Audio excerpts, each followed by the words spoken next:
우리 요리문답 제1문, 제일 중요한 제1문 같이 또 읽어보겠습니다. 질문 시작. 살았으나 죽었으나 당신의 유일한 위로는 무엇입니까? 답. 살았으나 죽었으나 나는 나의 것이 아니요 몸도 영혼도 나의 신실한 구주 예수 그리스도의 것입니다. 그리스도께서는 그의 보혈로 나의 모든 죄값을 완전히 치르고 나를 마귀의 모든 권세에서 해방하셨습니다. 또한 하늘에 계신 나의 아버지의 뜻이 아니면 머리털 하나도 땅에 떨어지지 않도록 나를 보호하시며 참으로 모든 것이 합력하여 나의 구원을 이루도록 하십니다. 그러함으로 그의 성령으로 그분은 나에게 영생을 확신시켜 주시고 이제부터는 마음을 다하여 즐거이 그리고 신속히 그를 위해 살도록 하십니다. 네, 이제 오늘부터 또 사도신경 공부하니까요. 우리 사도신경 성경에서 펴가지고 천천히 한 줄씩 저하고 맞춰서 읽어보겠습니다. 사도신경 옛날 번역으로 같이 읽도록 하겠습니다. 시작. 전능하사 천지를 만드신 하나님 아버지를 내가 믿사오며 그 외아들 우리 주 예수 그리스도를 믿사오니 이는 성령으로 잉태하사 동정녀 마리아에게서 나시고 본디오 빌라도에게 고난을 받으사 십자가에 못 박혀 죽으시고 장사한 지 사흘 만에 죽은 자 가운데 다시 살아나시며 하늘에 오르사 전능하신 하나님 우편에 앉아 계시다가 저리로서 산 자와 죽은 자를 심판하러 오시리라. 성령을 믿사오며 거룩한 공회와 성도가 서로 교통하는 것과 죄를 사하여 주시는 것과 몸이 다시 사는 것과 영원히 사는 것을 믿사옵나이다. 아멘. 네, 사도신경은 또 다른 말로 사도신조라고 합니다. 어떤 분들은 이제 성경도 아닌데 왜 경자를 붙이느냐, 사도신조라고 하자, 이제 그런 분들도 계시고요. 근데 영어로는 뭐 다 똑같습니다. Apostles' Creed, Creed라는 단어를 쓰는데 영어 단어 Creed라는 단어는 라틴어 크레도에서 왔습니다. 크레도라는 라틴어 단어에서 왔는데 이 크레도가 믿는다, 나는 믿는다, 믿음 이런 걸 의미합니다. 그래서 이제 사도신경은 우리 기독교 신앙의 요체 또는 핵심 강령 이런 걸로 이제 보면 됩니다. 사도라는 말이 들어갔잖아요. 사도신경, 사도신조. 사도라는 말이 들어갔지만 예수님의 12사도들이 쓴 거는 아닙니다. 예전에는 뭐 그렇게 12사도가 한 줄씩 썼다 이런 전설도 있었는데 그것은 이렇게 신빙성이 없는 거로 판정이 났고요. 그래서 사도들이 직접 쓴 것은 아니지만 그렇다고 해서 뭐 한참 늦게 최근에 만들어진 게 아니고 이것이 굉장히 좀 이따 얘기 드리겠지만 오래전으로 거슬러 올라갑니다. 그래서 사도들의 신약 성경에 근거한 사도들의 신앙을 계승한, 사도들의 신앙을 그대로 계승한 신앙의 요체가 바로 사도신경이다. 이제 이렇게 보면 됩니다. 우리 갈라디아서 6장 16절 한번 펴보실까요? 한번 갈라디아서 6장 16절. 갈라디아서 6장 16절에 보면 이런 말씀이 있습니다. 무릇 이 규례를 행하는 자에게와 하나님의 이스라엘에게 평강과 긍휼이 있을지어다. 이런 말씀이 있어요. 무릇 이 규례를 행하는 자에게와. 이 규례라는 단어, 이게 굉장히 특별한 단어입니다. 그래서 세번역으로 한번 읽어보면은 이 규례가 아니고요. 세번역은 이 표준을 따라 사는 사람들에게와 이렇게 되어 있어요. 이 표준을 따라 사는 사람들에게와.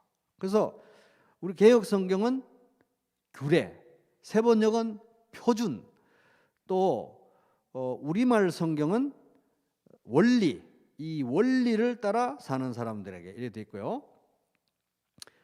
공동 번역은 법칙 이렇게 되어 있습니다. 이 법칙을 따라 사는 사람들에게와. 묘하죠.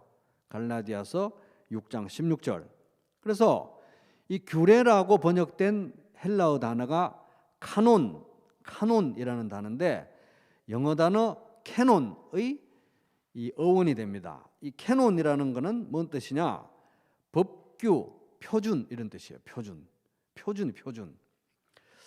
그래서 이미 2세기에 그러니까 예수님이 사셨던 AD 30년 그때는 1세기고 그죠? 100년 정도 지나면 2세기잖아요. 2세기는 지금 21세기니까 1900년 전이잖아요. 이미 2세기에 초대교회 교부 중에 이레니우스라는 사람이 있었는데 이레니우스 이분이 이 갈라디아서 6장 16절에 규례, 표준, 캐논 이 단어를 사용해서 어떤 표현을 만들었냐면은 신앙의 원칙, rule of faith, 신앙의 원칙이라는 표현을 사용했습니다. 이게 이제 신앙의 원칙이라는 단어를 쓰고 그것이 주로 뭘 의미했냐면은 그 당시 사도들의 신앙을 계승한 신앙의 핵심 요체를 딱 추각해 놓은 것을 신앙의 법칙이라고 그랬어요. 그럼 이 신앙의 법칙 같은 이런 것이 왜 그 당시에 필요했냐면은 아직 신약 성경이 완성이 안 됐잖아요. 그죠? 신약 성경은 4세기에 가서 완전히 완성이 되는데 아직 신약 성경이 완전히 완성이 안 됐어요. 성경이 없었던 게 아니고 여기저기 이제 흩어져 있으니까 한 권으로 이렇게 완성이 안 됐는데 그러다 보니까 뭐 각 교회마다 설교하거나 아니면은 뭐 가르치거나 전도하거나 선교하러 갈 때 자기 마음대로 하는 사람들이 생겨나는 거예요. 성경이 제대로 없다 보니까.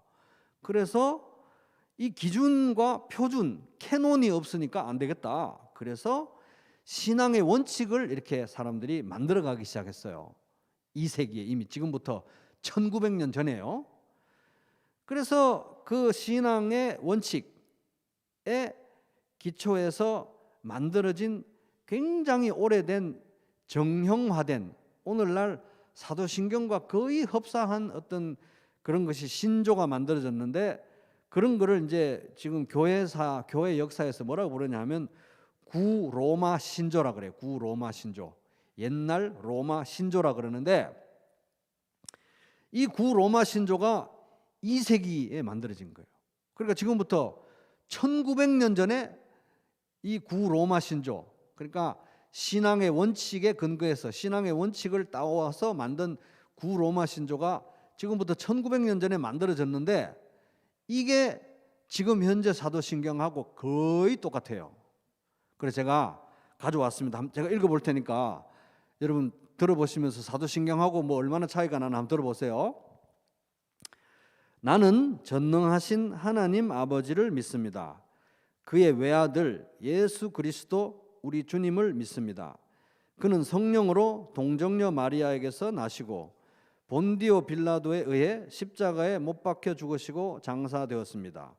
그는 사흘 만에 죽은 자 가운데서 살아나셨으며 하늘에 오르사 아버지 우편에 앉아 계시며 거기로부터 산자와 죽은 자를 심판하러 오실 것입니다. 성령을 믿사오며 거룩한 교회와 죄 사함과 몸의 부활을 믿습니다. 거의 비슷하죠. 그러니까 지금 현재 이 사도신경하고 똑같은 모습은 아니었는데 이미 거의 흡사한 게 1900년 전에 이미 존재했던 거예요. 예수님 당시에서 한 100년 정도 지난 후에 이미 있었던 겁니다. 돌아다녔던 거예요, 이게. 왜냐하면 이런 표준이 없으니까 교회마다 자기 마음대로 막 가르치고 설교하는 사람들이 생겨나가지고 이게 이단이냐 아니냐 딱 가릴 수 있는 캐논, 표준이 필요했던 거죠. 그러면 이제 현재 우리가 이 성경 이 표지에서 보는 이 사도신경하고 똑같은 형태의 사도신경은 언제부터 나타났느냐? 지금 현존하는 여러 사본들 중에서 제일 오래된 게 언제 거냐 하면은 8세기 700년에서 800년 사이 8세기에까지 거슬러 올라갑니다. 굉장히 오래된 거죠. 그래서 이제 아주 초대 교회 때부터 이 사도신경이 중요성이 이제 강조됐는데 그 우리의 오늘날 이 신앙의 기독교 신앙의 거의 초석을 만들었다고 하는 어거스틴의 신앙에 큰 영향을 끼치고 어거스틴이 이분의 설교를 굉장히 열심히 들었고 이분이 어거스틴한테 세례를 준 분이 계시는데 그게 암브로스라는 교부가 있어요. 암브로스라는 교부가 있는데 이분이 이제 4세기 때 교부예요. 그러니까 지금부터 1700년 전이죠. 4세기 때 교부인데 이분이 사도신경의 중요성을 강조하면서 뭐라고 그랬냐면 잠자기 전에 주기도문과 시편을 암송하고 묵상하고 새벽에 날 밝기 전에 사도신경을 암송하고 두려움이 생길 때마다 사도신경을 암송해라 이렇게 가르쳤다는 거예요. 그러니까 이미 이때 시편도 너무 중요하고 사도신경도 너무 중요하고 주기도문도 너무 중요하다는 이런 게 벌써 1700년 전부터 이렇게 가르쳐졌던 거예요. 교회들마다. 그래서 현실적으로 이제 이 하이델베르크 교리문답 해설서에 보면은 현실적으로 사도신경과 같이 이렇게 짧고 간결한 신앙 고백이 왜 필요하냐? 필요한 이유가 뭐냐? 첫째는 장년, 청년, 어린이까지 모든 연령대에서 모두가 신앙의 요점을 기억해야 되니까 애들도 기억해야 되니까 필요하다. 둘째, 성도라면 자주 이 사도신경을 통해서 신앙을 고백하고 믿음의 위로를 얻기 위해서 이게 필요하다. 세 번째, 이단과 불신자들이 막 헛된 잘못된 가르침을 막 가르치니까 이단과 불신자들과 구별되는 신앙의 표지를 갖기 위해서 사도신경이 필요하다. 그래서 사도신경을 다른 말로는 심볼이라고 그래요. 심볼, 상징, 심볼. 그래서 이 요즘도 뭐 어떤 사람들은 이단이냐 아니냐 이걸 구별을 하기 위해서 사도신경 해요 안 해요, 믿어요 안 믿어요 막 그런 사람 있잖아요. 이런 게 사실은 벌써 굉장히 오래된 거예요. 우르시누스 때까지 올라가니까 16세기까지 올라가니까요. 지금부터 500년 전까지 거슬러 올라가는 겁니다. 그러니까 사도신경이야말로 이게 이단이냐 아니냐를 가리는 표지로 사용된 게 오랜 역사 속에 있었습니다. 그리고 상시적으로 사용할 수 있는 성경 해석의 기준이 사도신경이었다. 그래서 사도신경을 확실히 알면 저 사람이 성경을 잘못 해석하네, 잘못되게 가르치네 딱 캐치할 수 있다는 거죠. 자, 그래서 제 23문 같이 보시겠습니다. 자, 질문 시작. 사도신경의 조항들은 무엇입니까? 그래서 여기 이제 좀 이따가 밑에 이제 그 내용을 보시면은 총 몇 개 조항으로 되어 있나요? 12개로 되어 있죠. 12번까지 되어 있죠. 그죠? 그리고 12번까지 되어 있는데 크게는 묶음으로 몇 묶음 되어 있죠?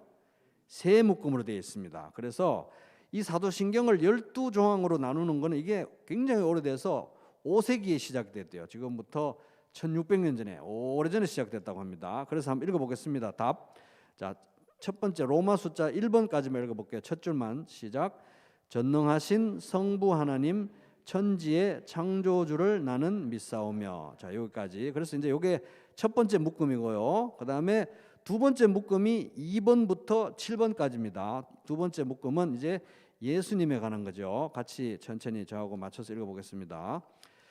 그의 독생자 우리 주 예수 그리스도를 또한 믿사오니 그분은 성령으로 잉태되사 동정녀 마리아에게서 나셨으며 본디오 빌라도 아래에서 고난을 받으사 십자가에 못 박혀 죽으시고 장사되셨고 음부에 내려가셨으며 사흘 날에 죽은 자들 가운데서 부활하셨고 하늘에 오르셨고 전능하신 성부 하나님 우편에 앉아 계시며 거기로부터 살아있는 자들과 죽은 자들을 심판하러 오실 것입니다. 자, 여기까지. 그래서 이제 여기 두 번째 묶음인데 그 중간에 보면 음부에 내려가셨으며 이게 지옥 강하 뭐 이렇게 표현하기도 하는데 이거 이제 우리나라 교회들은 이제 이 부분이 논쟁이 많으니까 빼버렸어요. 그래서 이제 우리 여기 성경에 있는 앞부분에 있는 사도신경에 보면 음부에 내려가셨으면 이게 빠졌습니다. 그렇지만 이제 이 하이델베르크 요리 문답에는 포함시켜 놨는데 이게 이제 어떤 식으로 우리 종교개혁자들이 정통으로 해석했는지는 이제 나중에 또 이제 나옵니다. 그때 같이 보고요. 그래서 이제 이 다른 번역이긴 한데 어쨌든 똑같은 내용이니까 자, 세 번째 묶음 성령에 대해서 읽어보겠습니다.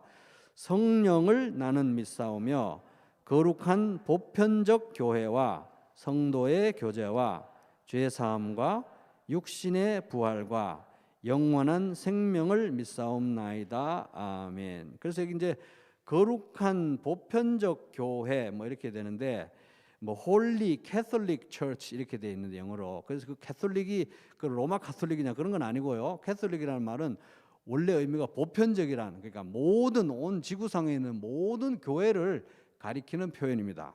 자, 그럼 이제 사도신경 전체를 한번 이제 스케치를 했고요. 그래서 12조항이구나. 그리고 크게는 세 묶음으로 구분되는구나 이제 본 겁니다. 자, 23문 질문 읽어보겠습니다. 시작. 이 조항들은 어떻게 나누어집니까? 자, 이제 세 묶음으로 어떻게 나누어집니까? 이제 보는 거예요. 답 시작. 세 부분으로 나누어집니다. 첫째, 성부 하나님과 우리의 창조. 둘째, 성자 하나님과 우리의 구속. 셋째, 성령 하나님과 우리의 성화에 관한 것입니다. 그래서 이렇게 세 부분으로 나눠지는 거예요. 그래서 창조, 구속은 이제 구원이죠. 창조, 구원, 성화 이렇게 세 부분. 성부 하나님, 성자 하나님, 성령 하나님 이렇게 세 부분으로 세 묶음으로 나눠진다. 그래서 이제 마틴 루터는 이제 이 부분에 대해서 어떻게 설명하냐면 이제까지 사도들의 신앙 고백, 사도 신조는 12조항으로 나누어 설명되어 왔습니다. 이게 이미 마틴 루터 이전에도 벌써 12조항으로 나눠 설명됐다는 거죠. 이제 근데 마틴 루터가 이렇게 말합니다. 그러나 이것을 아이들도 가르칠 수 있게 분명하고 간략히 만든다면 전체 신앙의 내용을 세 가지 항목으로 요약할 수 있을 것입니다. 그러니까 이미 마틴 루터 이때 종교개혁 때부터 이 사도신경은 제발 애들한테도 가르쳐라. 애들도 이걸 외워야 된다. 그러니까 아주 어릴 때부터 가르치도록 너무 굉장히 이걸 강조했고 애들에게 가르치려면 쉬워야 되니까 세 묶음으로 내용을 요약을 해서 성부 하나님, 성자 하나님, 성령 하나님, 그 다음에 창조와 구원과 성화 이렇게 된다 애들에게 가르쳤던 거예요. 그래서 이제 마틴 루터는 사도신경을 이렇게 세 부분으로 아예 요약을 합니다. 제가 읽어볼게요. 나는 하나님 아버지를 믿습니다. 그분은 나를 창조하셨습니다. 나는 아들 하나님을 믿습니다. 그분은 나를 구원하셨습니다. 나는 성령 하나님을 믿습니다. 그분은 나를 거룩하게 만듭니다. 이렇게 세 부분으로 요약한 거예요. 그래서 이제 딱 이걸 들으면 사도신경은 이렇게 세 부분으로 나눠지는구나. 사도신경의 줄거리가 이거구나. 우리가 이제 알 수 있는 거예요. 그래서 막연하게 외우는 게 아니라 첫 줄은 아버지 하나님, 두 번째부터 그 중간은 성자, 아들 하나님, 그다음에 마지막 부분은 성령 하나님에 관한 거구나. 앞부분은 창조, 중간은 구원, 마지막 부분은 성화구나. 이제 이걸 볼 수 있는 겁니다. 자, 근데 이제 뭐 여기 이제 이렇게 나눴다고 해서 이제 뭐 아버지 하나님은 아버지 하나님만 창조하시고 구원은 아들 하나님만 하시는 거고 성화는 성령 하나님만 하시는 이런 배타적인 역할이냐, 그건 아니라는 거예요. 왜냐하면은 창조와 구원과 성화의 모든 과정에 삼위일체 하나님이 다 작용하세요. 역사하세요. 왜냐하면 세 분 다 동일한 신성을 가진 하나님이기 때문에 세 분 다 역할을 하셔요. 그러나 주된 역할은 있다는 거예요. 그러니까 삼위일체 하나님이 각자 독특한 고유한 역할이 있는데 그 강조점이 이러하다. 이제 이런 취지입니다. 그래서 칼빈도 이제 이렇게 기독교 강요에서 이제 다 그 종교개혁 그 신앙을 가진 그분들이 다 이렇게 비슷비슷하게 얘기를 했는데 칼빈은 이렇게 말합니다. 실제로 성경은 이 셋을 구별하고 있는데 아버지께서는 활동의 시작 및 만물의 기초와 원천을 돌리고 있고 아버지에게는 아들에게는 활동의 지혜와 계획을, 성령에게는 활동의 능력과 효과적인 사역을 돌리고 있다. 그러니까 이제 우리식으로 좀 쉽게 얘기하면 아버지 하나님께는 모든 기원, 아버지 하나님 모든 것의 출발점 기원이 되시는구나. 아들 하나님은 하나님 아버지의 계획을 이루시고 우리를 위해서 죽으시고 부활하신 분이시구나. 성령 하나님은 우리 안에 내주하시면서 실제로 능력을 주시는 분이시구나. 이렇게 고유한 역할이 있다는 거예요. 자, 그러면 이제 25문 이제 방금 이제 사도신경을 세 부분으로 나누면서 성부, 성자, 성령 이렇게 말했는데, 아니 그럼 하나님은 세 분이냐? 이제 이런 질문이 생길 수 있죠. 그래서 25문이 나옵니다. 질문 읽어볼게요. 시작. 오직 한 분 하나님만 계시는데 당신은 왜 삼위 곧 성부, 성자, 성령을 말합니까? 이게 이제 구약에 보면은 신명기 6장 4절 이스라엘아 들으라 우리 하나님 여호와는 오직 유일한 여호와시니. 신명기 4장 35절 이것을 내게 나타내심은 여호와는 하나님이시요 그 외에는 다른 신이 없음을 내게 알게 하려 하심이니라. 하나님 한 분인데 왜 성부, 성자, 성령 이렇게 하나님이 세 분인 것처럼 당신은 왜 얘기하십니까? 답입니다. 같이 읽어볼게요. 시작. 왜냐하면 하나님께서 자신을 그의 말씀에서 그렇게 계시하셨기 때문입니다. 곧 이 구별된 삼위는 한 분이시요 참되고 영원하신 하나님이십니다. 왜냐하면 하나님이 성경에 삼위일체로 가르치시기 때문에 우리가 그걸 알고 그렇게 고백하고 예배하는 것입니다. 우리 마음대로 그런 얘기하는 거 아닙니다. 이제 이런 취지인 거죠. 자, 그래서 하나님이 세 분이냐? 아니라는 거예요. 그래서 누가 여러분에게 하나님이 세 분인가요? 이러면 절대 그러면 안 됩니다. 하나님 몇 분? 한 분인 거예요. 하나님 한 분. 그런데 세 위격이 있는 거예요. 세 위격. 영어로는 person. 세 위격이 있는 거예요. 그래서 성부, 성자, 성령. 한 분이신데 세 분이고 세 분이신데 한 분인데 하나님은 한 분인 거예요. 한 분. 뭐 그런 게 있느냐? 그게 바로 우리 삼위일체 하나님의 신비라고 이제 우리가 믿고 고백하고 찬양하는 겁니다. 그래서 삼위일체가 아닌 하나님은 계실까요? 안 계실까요?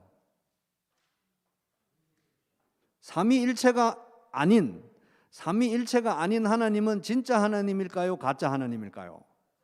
가짜 하나님이에요. 삼위일체가 아니면 하나님이 아니에요. 삼위일체가 아닌 하나님은 가짜 하나님이라는 거예요. 삼위일체 하나님만 진짜 하나님이에요. 그래서 삼위일체라는 건 뭐냐? 성부, 성자, 성령의 세 위격으로 존재하시는데 three persons, 세 위격으로 존재하시는데 그의 신적 본질, 에센스는 하나다. 그러니까 한 분인데 세 위격이라는 거예요. 하나님은 한 분입니다. 세 위격으로 계시는 거예요. 삼위일체. 그래서 이 어려운 얘기를 이런 어려운 이 삼위일체 때문에 삼위일체 얘기하지 말지 이러면 안 되고요. 어려워도 우리가 이해는 못해도 믿어야 되는 거예요. 삼위일체. 이걸 안 믿고 이걸 막 자기들 머리로 짜가지고 어떻게 막 이렇게 하려고 했던 사람들이 다 이단에 빠졌습니다. 그래서 아주 초대교회 때부터 삼위일체 이 문제 가지고 이단에 빠진 사람들이 너무 많았어요.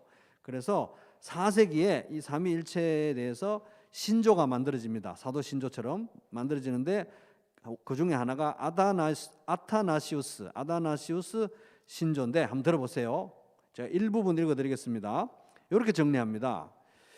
우리는 삼위일체의 하나님, 즉 하나이신 삼위 하나님을 예배합니다.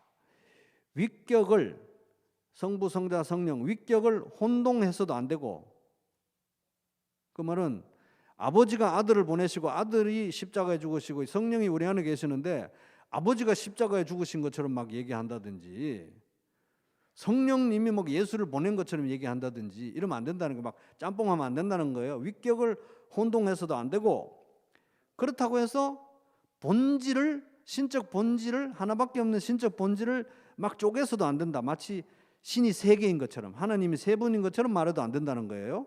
섞어서도 안 되고 쪼개서도 안 되는 거예요. 그냥 믿는 겁니다. 한 분 성부와 또 다른 분 성자와 또 다른 분 성령이 계십니다. 성부, 성자, 성령은 다른데 한 분이라는 거예요. 그러나 성부와 성자와 성령의 신성은 신적 본질은 하나이며 그 영광도 동등하며 누가 더 높은 그런 분이 있는 게 아니라 동등한 하나님이시고 위엄도 함께 하십니다. 존엄도 함께 하십니다. 함께 영원하십니다. 이게 이제 아다나시우스 신조의 그 첫 부분인데요. 이게 너무 어려우니까 이걸 이제 요즘 신학자들은 아주 단순한 7개 문장으로 요약해요. 제가 그 문제지도로 적어놨는데 한번 들어보세요. 이 7개 문장이 다 맞아야 돼요. 이 7개 문장이 다 참이어야 삼위일체인 겁니다. 이 중에 하나라도 막 어긋나면은 삼위일체가 아니에요. 들어보세요. 다 맞아야 되는 겁니다. 이게 들어보세요. 1번 하나님은 한 분이시다. 맞죠? 아버지는 하나님이시다. 맞죠? 아들은 하나님이시다. 맞죠? 성령은 하나님이시다. 맞죠? 아버지는 아들이 아니다. 맞죠? 아버지는 아들이 아니에요. 삼위일체라고 하면 아버지는 아들이고 아들이 아버지고 이런 게 아니라는 겁니다. 아버지는 아들이 아니에요. 여기 보면 아다나시우스 신조에 보면 한 분 성부와 또 다른 분 성자와 또 다른 분 성령이 계시면 되기 때문에 아버지는 아들이 아니에요. 자, 그 다음에 6번째, 아들은 성령이 아니다. 섭섭하게 생각할 거 없다는 거예요. 아들은 성령이 아니에요. 그리고 7번, 성령은 아버지가 아니다. 그런데 다시 돌아가서 하나님은 한 분이시다. 어렵죠? 그렇지만 우리가 이걸 성경의 계시이기 때문에 그대로 믿고 이 신비를 받아들이고 예배한다 이거예요. 성부, 성자, 성령 하나님께. 이 중에 하나라도 틀리면은 삼위일체가 아니에요. 이게 다 맞아야 돼요. 다. 이 7개를 지키려고 이제 지금까지 그렇게 많은 신학적 논쟁이 있었다는 겁니다. 7개가 다 맞아야 삼위일체라 말입니다. 그래서 삼위일체라는 단어는 성경에 나올까요? 안 나올까요? 성경에 안 나옵니다. 그래도 그 단어는 트리니티라는 단어는 안 나오지만 성경 곳곳에 삼위일체를 증거하고 있어요. 그중에 단적으로 여러분 삼위일체 성경 구절 한 구절 대세요. 여러분 이 구절 대세요. 뭐냐면 마태복음 28장 19절. 그러므로 너희는 가서 모든 민족을 제자로 삼아 뭐죠? 아버지와 아들과 성령의 이름으로 세례를 베풀고. 이게 만약에 삼위일체가 아니라면 아버지와 아들과 성령의 이름으로 세례를 베풀라는 말이 이 자체가 신성모독이에요. 만약에 아들과 성령이 덜 하나님이라면, 하나님 아버지만 하나님이라면 어디다 대고 아들과 아버지와 성령을 나란히 할 수가 없는 거예요. 삼위일체니까 이게 이런 말이 가능한 거예요. 아버지와 아들과 성령의 이름으로 세례를 주는 이유가 삼위일체라서 그렇다. 똑같은 자격이 있는 거예요. 똑같은 예배받을 자격. 그래서 근데 이제 들어보세요. 1번이 맞습니까? 2번이 맞습니까? 자, 들어보세요. 1번 아버지와 아들과 성령의 이름들로 세례를 베풀고, 2번 아버지와 아들과 성령의 이름으로 세례를 베풀고. 2번이 맞죠? 아버지와 아들과 성령인데 세 분인데 원래대로 하면 이름들로가 돼야 되는 거잖아요. 세 분이니까 아버지와 아들과 성령의 이름들로 해야 되는데 성경에는 뭐라고 되어 있어요? 이름으로. 단수예요, 단수. 굉장히 놀라운 겁니다. 그거는 뭐냐면은 삼위일체라는 거예요. 삼위일체. 세 분인데 한 분 이름으로 세례를 준다는 겁니다. 신례를 준다는 겁니다. 그래서 여기에도 삼위일체가 이제 함축되었고 내포된 그런 구절이다 하는 겁니다. 자, 삼위일체의 신비는 어떤 거냐? 숟가락으로 바닷물을 다 퍼내는 것이 가능한가? 그것이 이 작은 머리로 삼위일체 하나님을 이해하는 것보다 훨씬 쉬울 것이다. 어거스틴이 그렇게 말했습니다. 삼위일체 이해하는 것보다 숟가락으로 바닷물을 다 퍼내는 게 더 쉽다고. 자, 26문 따라 볼게요. 같이 읽어보겠습니다. 시작. 전능하신 성부 하나님, 천지의 창조주를 나는 믿사오며 라고 고백할 때 당신은 무엇을 믿습니까? 의미를 이제 보는 거예요. 근데 이제 요 읽어볼 내용은 제가 읽어보니까 명문장이에요. 명문장. 이거는 그냥 뭐 구구절절 뭐 이렇게 다 명문장이라 보태고 자시고 설명할 것도 없어요. 너무 명문장이라 이 26문 이 내용은 여러분 자주 읽어보시고 이걸 믿음으로 신앙으로 고백하시고 기도도 이걸 가지고 하시고 묵상도 하시기 바랍니다. 너무 명문장이에요. 답이 천천히 읽어볼게요. 시작. 우리 주 예수 그리스도의 영원하신 아버지께서 아무것도 없는 중에서 하늘과 땅과 그 가운데 있는 모든 것을 창조하셨고 또한 그의 영원한 작정과 섭리로서 이 모든 것을 여전히 보존하고 다스리심을 믿으며 이 하나님께서 그의 아들 그리스도 때문에 나의 하나님과 나의 아버지가 되심을 나는 믿습니다. 그분을 전적으로 신뢰하기에 그가 나의 몸과 영혼에 필요한 모든 것을 주시며 이 눈물 골짜기 같은 세상에서 당하게 하시는 어떠한 악도 합력하여 선을 이루게 하실 것을 나는 조금도 의심치 않습니다. 그는 전능하신 하나님이시기에 그리하실 수 있고 신실하신 아버지이시기에 그리하기를 원하십니다. 진짜 명문자이죠. 이거는 뭐 갖다 써도 누가 표절했다고 말도 안 해요. 갖다 쓰라고 놔둔 게 사이드 요리 문답이니까 자주 읽어보시고 이걸 묵상하시고 기도에도 사용하시기 바랍니다.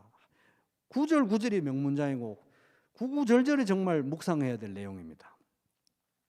그래서 마틴 루터는 이게 이제 요리 문답 이런 거 해설할 때도 이렇게 고운 말로 이렇게 아주 선비같이 하는 게 아니라 엄청 거칩니다. 이 사람이 이 부분을 이렇게 설명합니다. 들어보세요.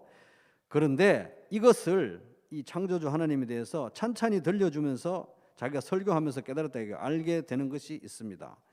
이 조항을 제대로 믿는 사람이 극소수라는 점입니다. 이렇게 된 데에는 이유가 있습니다. 우리는 모두 이 믿음을 나가서 전하거나 듣거나 말하기도 합니다. 말은 잘한다 이거예요. 그런데 이 믿음의 조항이 우리 자신을 향해서 무슨 뜻인지, 무슨 뜻을 담고 있는지 도무지 돌아보지도 고민하지도 않습니다. 적용을 안 한다 이거 사람들이. 진심으로 믿었다면 당연히 그대로 행했을 것입니다. 그런데 우리는 마치 우리의 생명, 부, 권력, 명예 따위의 것들이 원래부터 자기 소유인 양 교만을 떨고 있습니다. 그렇게 폼을 잡으며 자신을 두려움과 봉사의 대상으로 착각합니다. 하나님을 두려워하고 봉사를 했는데 자기가 나를 두려워해라, 나를 봉사하라 이런다는 거예요. 이런 것은 저주받은 고약한 세계에서나 있을 법한 일입니다.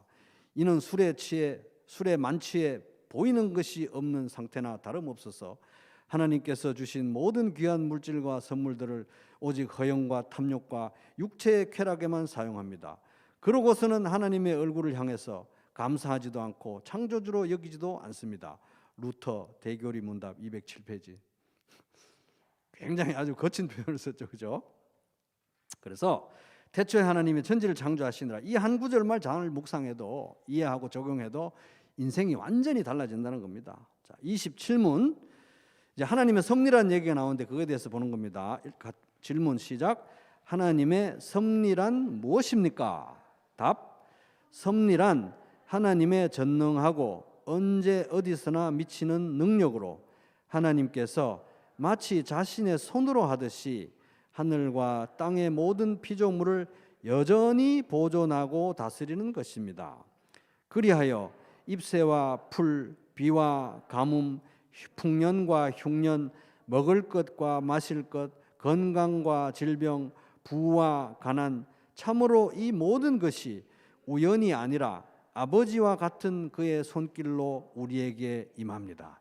이것도 명문장입니다. 이것도 정말 묵상해야 돼요. 그래서 섭리 얘기가 갑자기 나오는 이유는 하나님의 창조와 섭리가 아주 밀접한 관계가 있기 때문에 그렇습니다. 섭리는 쉽게 말하면 창조하신 모든 것들을 하나님이 여전히 내팽개치지 않고 보존하고 다스린다. 이게 섭리예요. 그래서 이렇게 우르시누스는 섭리를 정리합니다. 섭리란 하나님께서 그의 피조물들에게서 모든 선한 일을 이루시며 악한 일들이 행해지는 것을 허용하시고 선하고 악한 모든 것들의 역사하사 그 자신의 영광과 그의 백성들의 구원을 이루도록 하시는 영원하고 지극히 자유로우며 불변하고 지혜롭고 의롭고 선한 하나님의 계획이다. 이런 겁니다. 그래서 그러니까 이제 하나님의 창조는 배를 만들거나 자동차 만드는 거하고 다르다는 거예요. 배를 만들거나 자동차 만들면 그냥 그 사는 사람이 그때부터 자기가 운전하는 걸로 이제 끝나는 거잖아요. 그렇지 않다는 겁니다. 이 세상의 창조는 하나님이 창조하셨지만 지금도 여전히 같은 능력으로 운행하시고 주관하신다, 다스리신다. 이게 하나님의 섭리라는 거예요. 그래서 하나님의 창조의 능력이 없었다면 아무것도 존재할 수 없었던 것처럼 하나님의 다스리시며 보존하시는 역사, 섭리가 없다면 아무것도 한순간도 존재할 수 없다. 우르시누스가 얘기했습니다.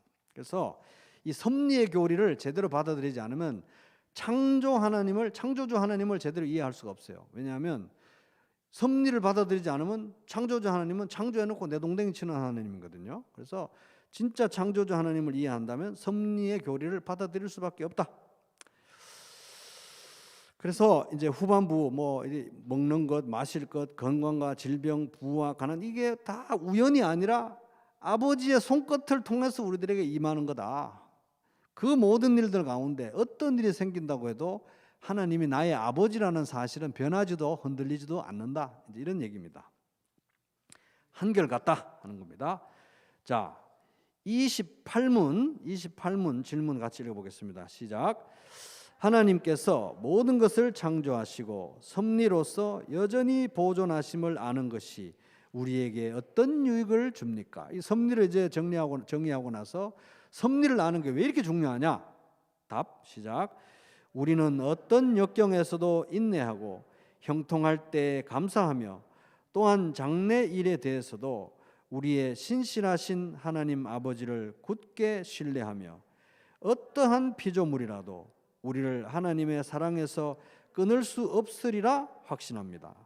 모든 피조물이 완전히 하나님의 손안에 있으므로 그의 뜻을 거슬러 일어나거나 되는 일은 하나도 없습니다.